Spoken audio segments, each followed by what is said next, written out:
I'm Matt Wong. I'm the owner and operator of I-Fly Indoor Skydiving in Queenstown, New Zealand.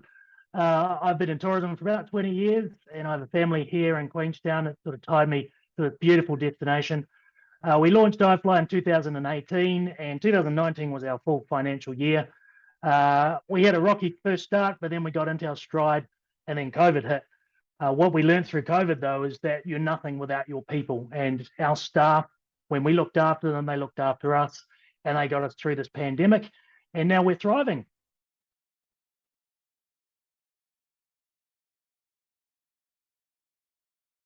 Our core philosophy around staff management is really just looking after people and treating them like you would your own family.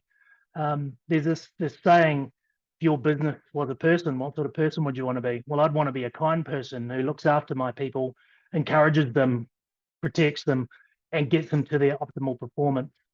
We look at our team now as a high performance sports team.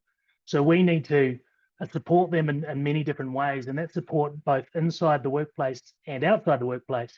And we look at nutrition, we look at financial advice, we look at all the stresses that might impact them in their daily lives. Because if we can take away their stress, they come into the workplace optimal and they can reach those upper limits of high performance. And that's what we want, just like we would say the All Blacks.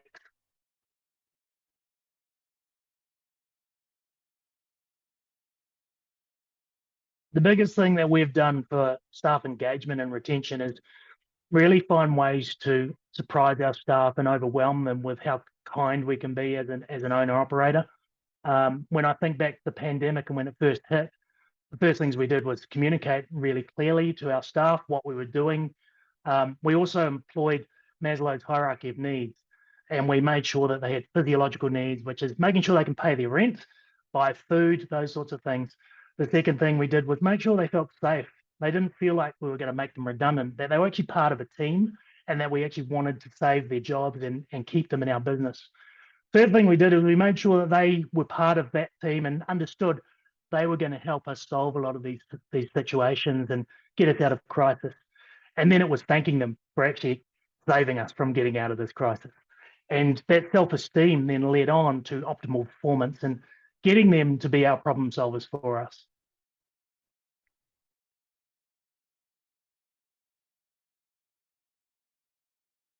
The key thing about our organizational culture is we want to build better citizens. So we're building our staff up to make sure that when they do leave, they are going to something better than what we can provide them, and they've got upskill, they've got talent, and they've got purpose while they are here. What that ultimately does is it retains people. It keeps them in our business because they're thriving, they're learning new things, and they're using their brain and using their skills and developing all the time. What that also means is that they are advocates for our business. They actually love I-Fly. They love working for us, and they love working for this management team because we share the knowledge.